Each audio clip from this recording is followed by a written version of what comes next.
The emerald waters of Thalaznar rippled with the morning tide, sending gentle waves against the coral-shaped spires of the city. Sunlight filtered through the crystal domes, casting rainbow patterns across the flowing architecture that seemed to grow organically from the seafloor.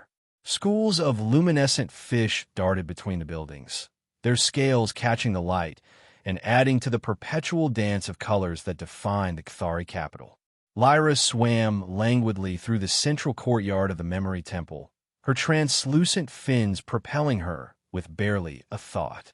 The delicate frills around her neck fluttered as she passed through streams of cooler water, a subtle reminder of the connection her people shared with their oceanic home.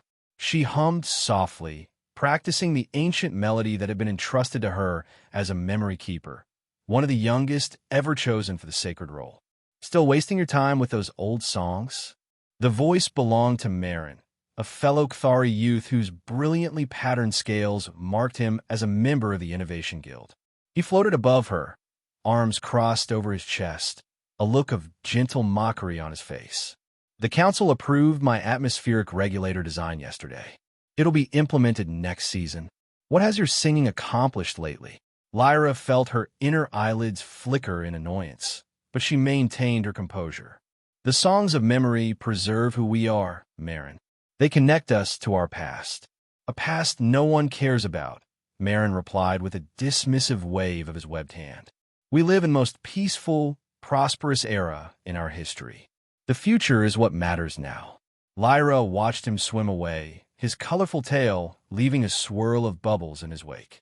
This was a conversation they'd had countless times, one that reflected the prevailing attitude throughout Cathari society.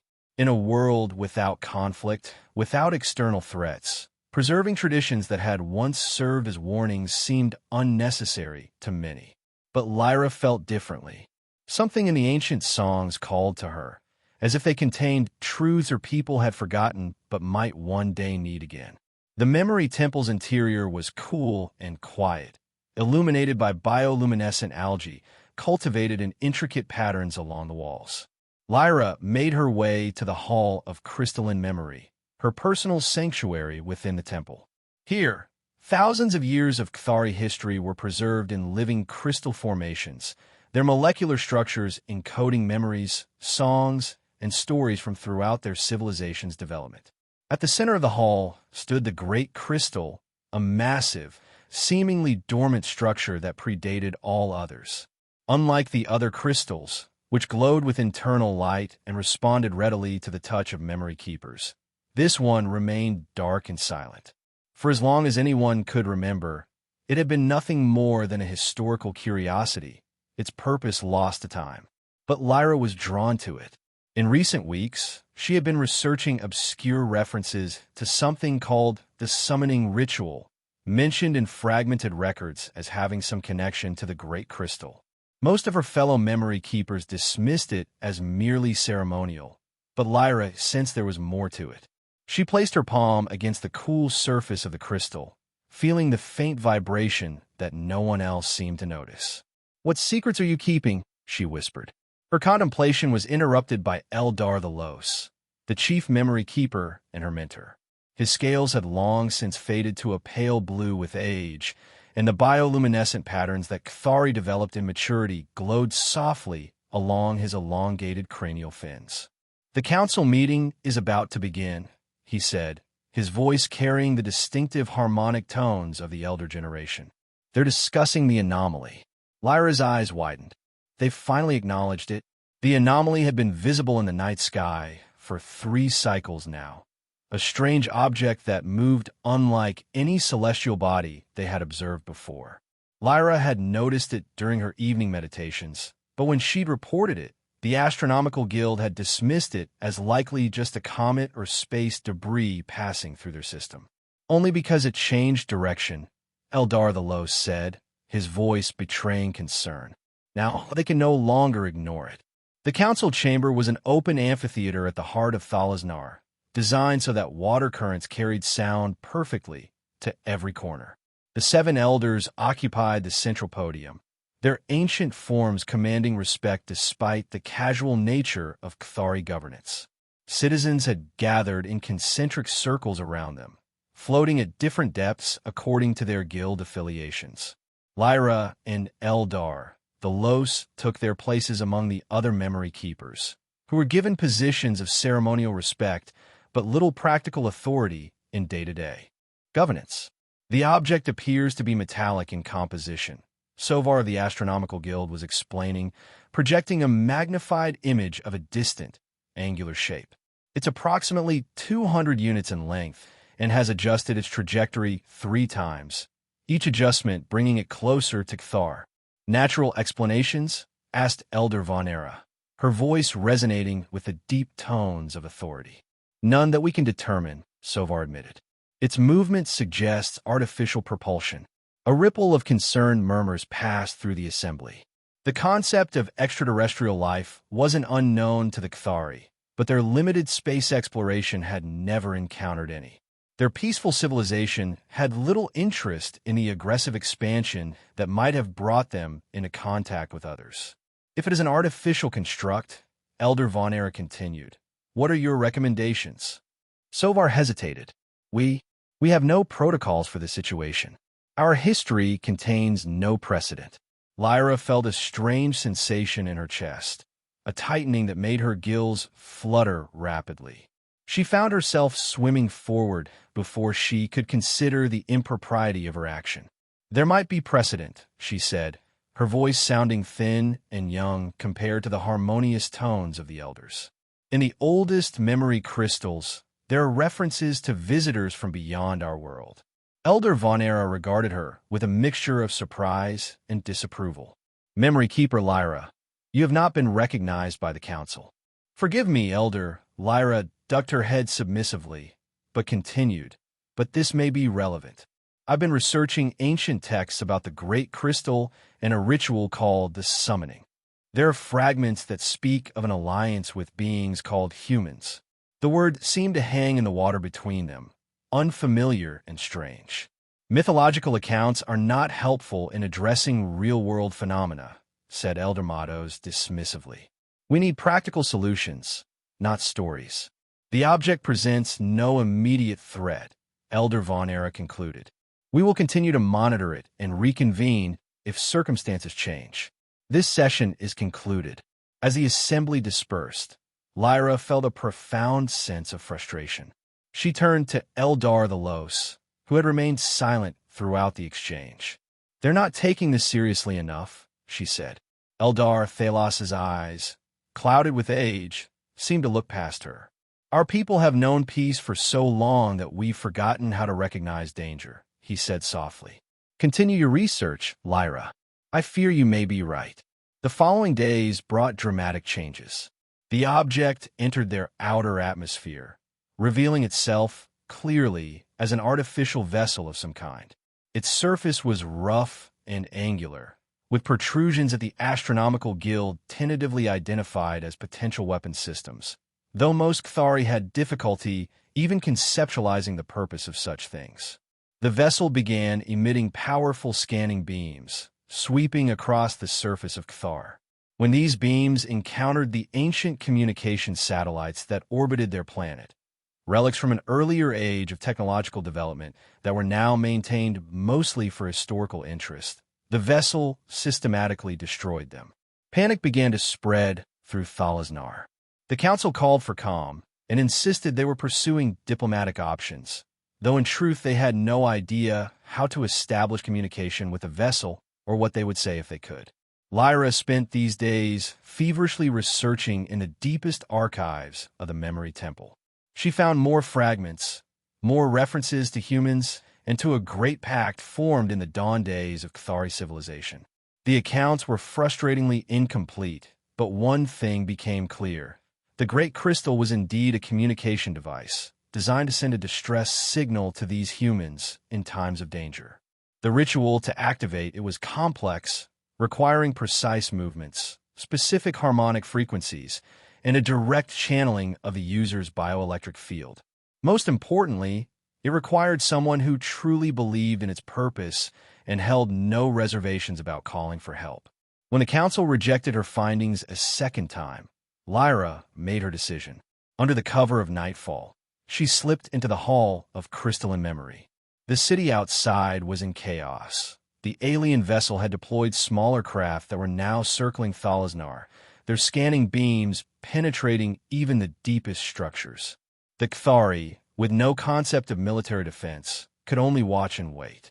The great crystal stood silent and dark as always, but Lyra approached it with new understanding.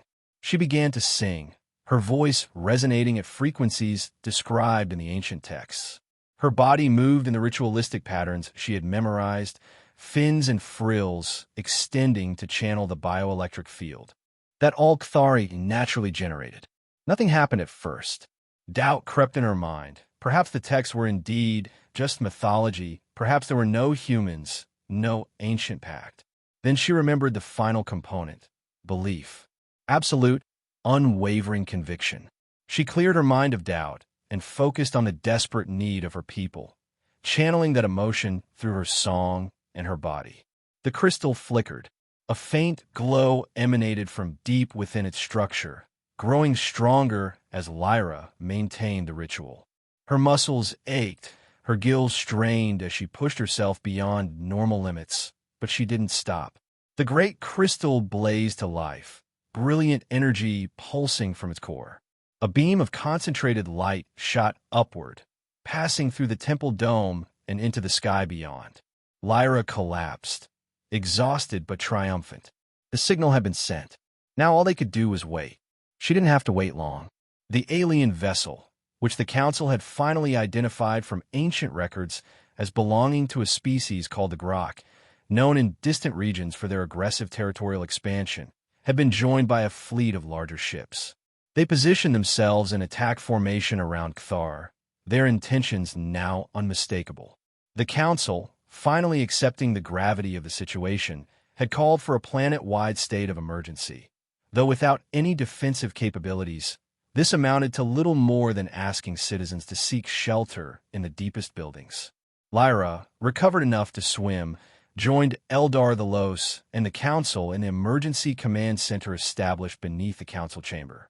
Astronomical instruments showed the Grok fleet preparing for what appeared to be a full-scale invasion. The first wave of assault vessels had already entered the upper atmosphere. "We should surrender immediately," Elder Matos argued. "Perhaps they will spare our population if we offer no resistance." "We don't know that," Lyra countered. "The fragments I found about the Groks suggest they don't leave indigenous populations intact when they colonize." "And what would you have us do instead?" Elder Von Era asked, her usual composure cracking under the strain. "We have no weapons, no defenses, no experience in warfare. We wait," Lyra said simply. The signal was sent. If the humans are real, if the pact still holds, they will come. A heavy silence fell over the group. Even those who had believed Lyra's research held little hope that help would arrive in time, if at all. The silence was broken by an urgent communication from the Astronomical Guild. "Massive energy distortion detected at the edge of our system," reported Sovar, his voice tight with fear. "Something is coming through what appears to be a tear in space-time itself." The instruments showed it clearly, a rupture in the very fabric of reality, manifesting as a swirling vortex of energy far larger than anything the Grok vessels had generated. From within this impossible phenomenon emerged a ship. No, not just a ship, a behemoth that dwarfed even the largest Grok vessels. Its design was sleek yet angular, a gunmetal gray monolith that seemed to absorb rather than reflect light. Strange symbols adorned its hull, later identified as the letters HCS Silent Judgment, along with an emblematic design of a stylized human hand holding a star. The Grok fleet's formation faltered, ships breaking pattern in what appeared to be confusion or alarm. Then, every communication system on Kthar simultaneously activated, overridden by an external signal. A voice, calm, measured, and utterly cold, spoke in perfect Kthari. "This is Captain Eliana Vega of the Human Commonwealth ship Silent Judgment, responding to activation of Ancient Pact Protocol 7Z-4B. The Kthari system falls under human protection by treaty. Grok Fleet, you are in violation of recognized sovereignty." You have 5 Earth Standard minutes to withdraw completely from this system. There will be no further warning. The message repeated in a different language, presumably addressing the Grok directly. In the command center, shocked silence gave way to cautious hope. The humans were real. The pact was real, and they had come. On the monitors, they watched as the Grok fleet responded, not with retreat but with aggression. Several warships broke formation to advance on the human vessel, weapons systems visibly charging. "They're attacking the humans," Elder Von Arrow whispered. "Are they mad?" The human ship made no visible response to the incoming attack. It simply waited. When the first Grok energy weapons discharged, they seemed to disappear into nothingness a few hundred meters from the human vessel's hull. Then, without any apparent weapon discharge, flash of energy, or explosive force, the attacking Grok ships simply stopped. Not just ceased movement, they ceased functioning entirely, their lights extinguished, their systems dead. They drifted lifelessly, momentum, carrying them past the human ship. The rest of the Grok fleet hesitated, caught between aggression and self-preservation. 3 more vessels advanced, weapons primed. This time, the human response was more dramatic. A barely visible ripple of energy emanated from the silent judgment, expanding outward in a perfect sphere. When it reached the advancing Grok ships, they didn't just shut down, they vanished, as if they had never existed. The remaining Grok vessels broke formation, attempting to flee in all directions. The human ship released what appeared to be small, autonomous craft that pursued the fleeing vessels. One by one, the Grok ships disappeared from Kthari's sensors. In less than 10 Earth minutes, it was over. The invasion force that had threatened to destroy their civilization had been eliminated with such casual efficiency that it left the Kthari observers stunned. The communication systems activated once more. "Kthari leadership, this is Captain Vega. The immediate threat has been neutralized. We have not destroyed the Grok vessels, merely relocated them to a containment facility for processing according to Commonwealth law. I request direct communication with whoever activated the ancient Pact beacon." All eyes turned to Lyra. The communication was established in the council chamber, where a 3-dimensional holographic projection of Captain Vega appeared. She was tall and lean, with dark skin and closely cropped hair, wearing a uniform of deep blue with silver insignia. Her eyes, scanning the assembled Kthari, showed neither warmth nor hostility, only calm assessment. "You are the one who activated the beacon?" she asked when Lyra identified herself. "Yes, Captain," Lyra replied, struggling to maintain her composure before this representative of a species that had just demonstrated power beyond Kthari comprehension. "Interesting. Our records indicated your species might have forgotten the Pact entirely," Captain Vega said. "It has been nearly 3,000 Earth years since the last contact." "Most have forgotten," Lyra admitted. "I found references in our oldest archives." Captain Vega nodded. "The Commonwealth honors its commitments, no matter how ancient. Your signal was received and authenticated. The Pact remains in effect." She paused, studying Lyra with those unervingly direct eyes. "However, circumstances have changed significantly since its formation. A diplomatic team will be dispatched to update terms and establish modern protocols." "We are deeply grateful for your intervention," Elder Von Arrow said, finding her voice at last.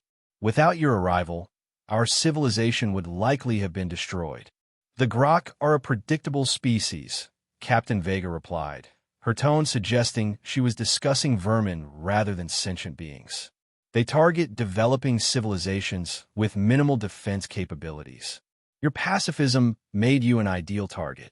"We have never needed weapons," Elder Matos said, a note of defensiveness in his voice. "Our society has been peaceful for millennia." Captain Vega's expression didn't change, but something in her posture suggested a subtle shift in attitude. Peace is maintained either through mutual respect or through strength sufficient to deter aggression. You have chosen to rely entirely on the latter, outsourcing it to the Commonwealth. That is your right under the Pact, but it comes with dependencies you may not have considered. The implication hung in the water between them.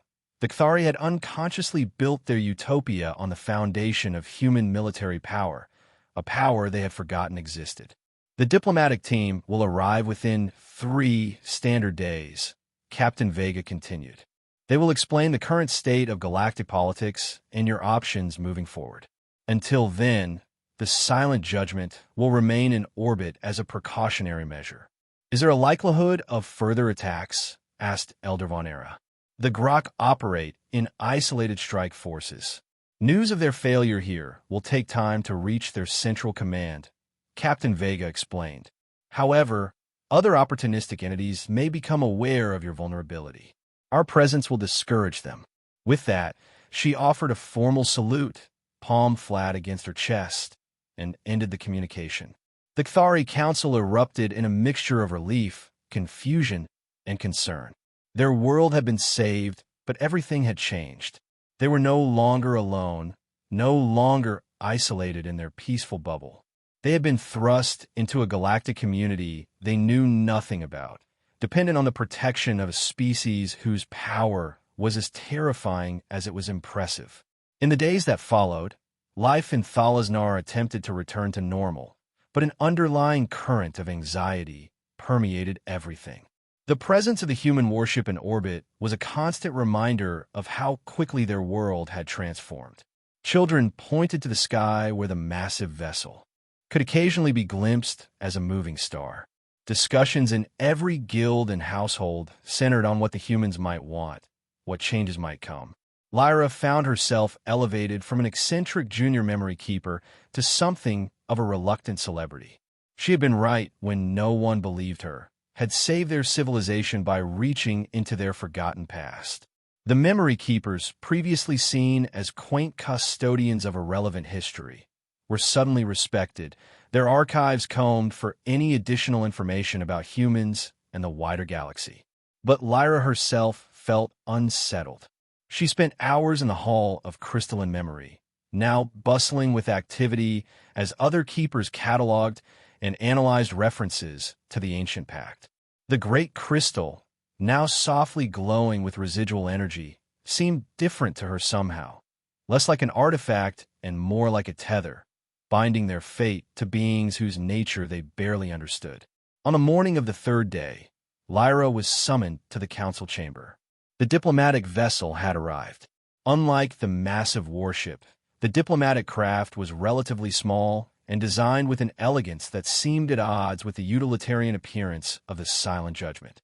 It landed in the great plaza at the heart of Thalaznar, the first extraterrestrial vessel to touch Cathari soil in recorded history.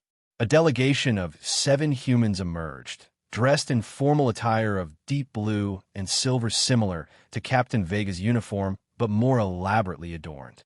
They moved with confidence despite the aquatic environment, their suits apparently incorporating technology that allowed them to breathe and speak normally underwater. Ambassador Helena Chun led the delegation, a tall woman with features that suggested East Asian ancestry. Her demeanor was more approachable than Captain Vega's, but Lyra sensed the same core of steel beneath the diplomatic veneer. On behalf of the human commonwealth, I extend greetings to the Cathari people, Ambassador Chun began, addressing the assembled council and citizens. We come to renew the ancient friendship between our species and to ensure your continued safety in an increasingly complex galactic environment. What followed was a series of revelations that fundamentally altered the Cathari understanding of their place in the universe. The humans explained that the ancient pact had been formed during the early days of both civilizations, when humans were still confined to their home system, and the Cathari were recovering from a natural disaster that had nearly destroyed their species. The humans, already more inclined toward military development, had offered protection in exchange for Cathari biological knowledge, which had helped advance human medical science by centuries. Over time, as humans expanded through their development of faster-than-light travel and encountered other species, the pact had evolved into a formal protectorate arrangement. The Cathari were one of several dozen species under human protection, though most maintained active diplomatic relations and awareness of their status. The Cathari were unique in having essentially forgotten their protectors entirely, retreating into cultural isolation even as they were unconsciously sheltered by human power.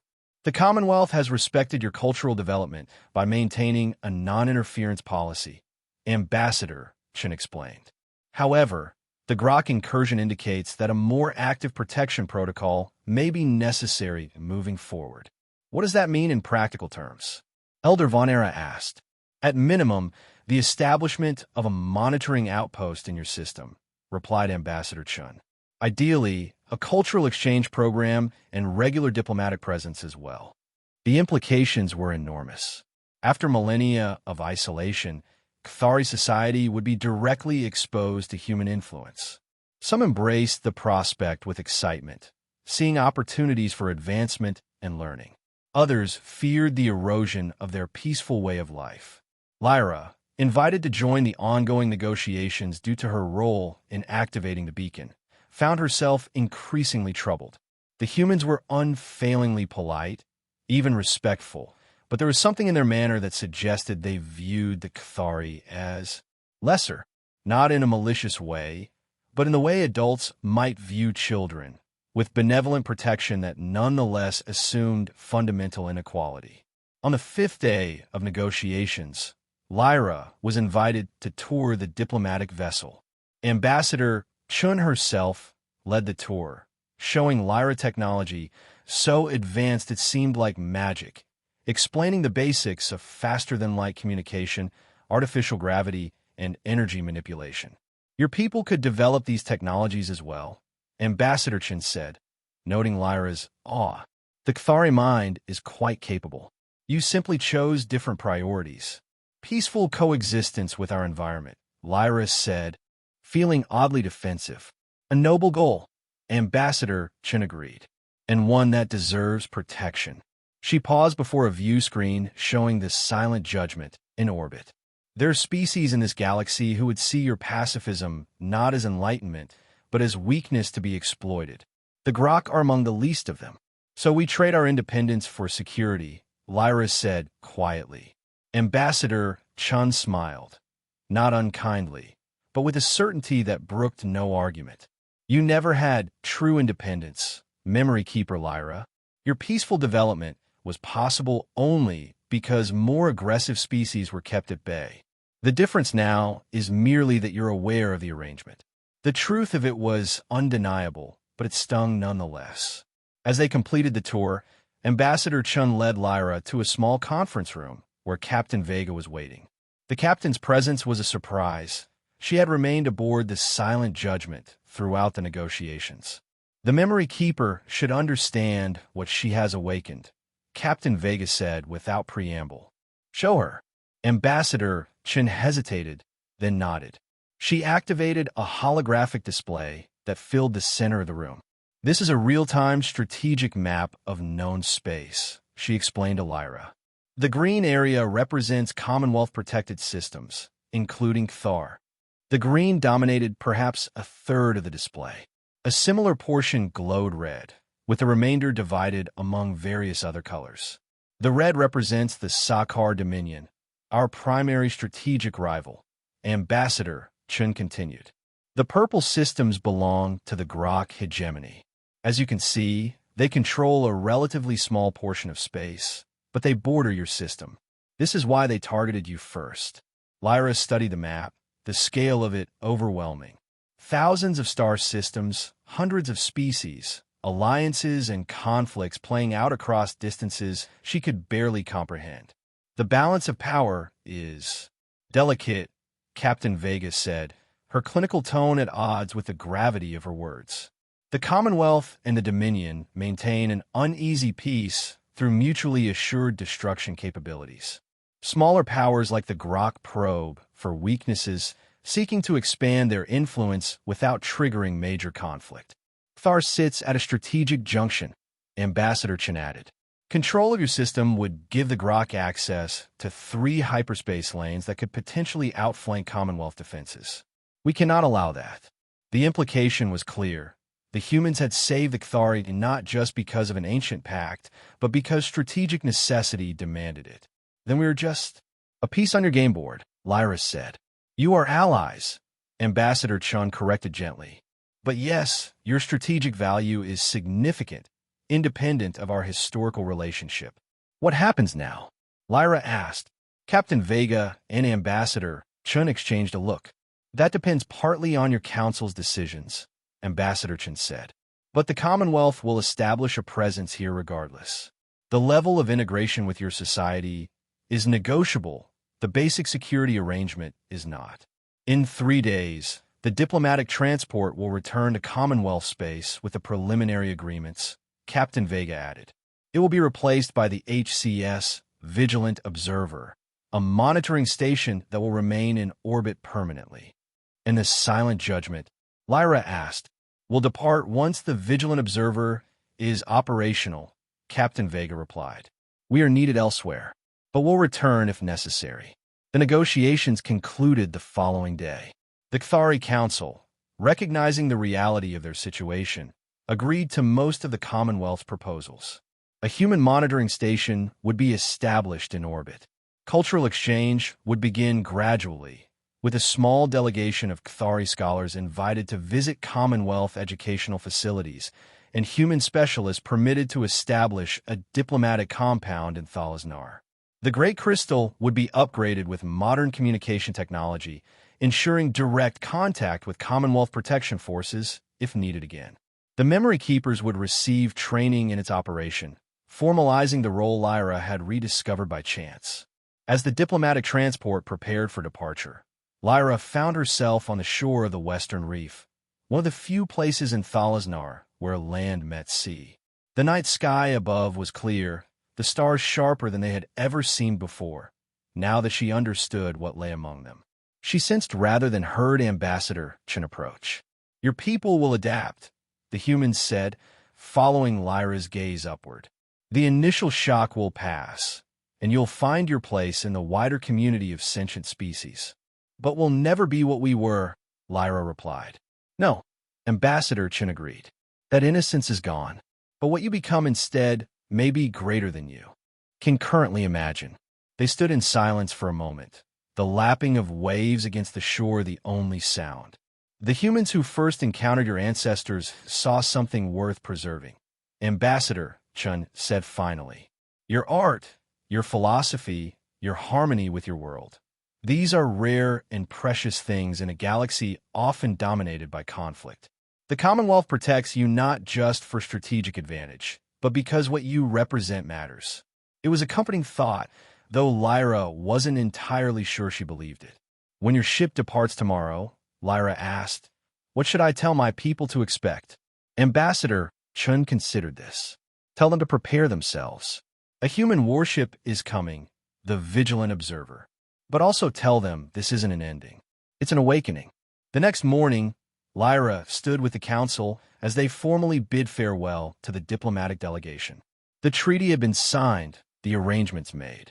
As Ambassador Chun boarded the transport, she offered Lyra a final nod, respectful, perhaps even hopeful. The sleek vessel rose from the plaza, shimmering as it accelerated upward through the atmosphere until it was lost to sight. In the council chamber, Lyra addressed her people, trying to find words of comfort for a civilization on the cusp of irrevocable change. We have lived in peace for so long that we forgot the galaxy beyond our shores, she said. We forgot the protectors who made that peace possible. Now we must remember not just our past, but our place in a much larger story. She gestured to the sky, where the massive form of the silent judgment was visible even in daylight, a metallic sentinel soon to be replaced by a permanent guardian. Prepare yourselves, Lyra said, echoing Ambassador Chen's words. A human warship is coming, and with it, our future. The silent judgment remained in orbit for 3 more days, until the arrival of the Vigilant Observer, smaller than the warship but still impressive, designed for long-term deployment. As the warship prepared to depart, Captain Vega sent a final message to the Cathari Council. The Commonwealth remembers its promises, even across millennia. You are under our protection now and always. Peace through vigilance. The silent judgment engaged its faster-than-light drive, creating a brief brilliant flash in the Cathari sky before disappearing into the depths of space, leaving behind a civilization forever changed by its coming. In the Hall of Crystalline Memory, Lyra added her own experiences to the living records, ensuring future generations would understand the day when their forgotten guardians returned. The Great Crystal, now integrated with Commonwealth technology, pulsed with a steady light, a constant reminder of the connection that had always been there, waiting to be remembered. Outside, the citizens of Thalaznar looked to the stars with new eyes, seeing not just points of light, but potential friends and foes, wonders and dangers. Their peaceful isolation was over, but perhaps Ambassador Chun was right. What they would become might be greater than they could imagine. For better or worse, the Cathari had awakened to the reality of the galaxy around them, and there was no returning to the dream of isolation. They would adapt, they would learn, they would grow, under the watchful protection of humanity's silent sentinels.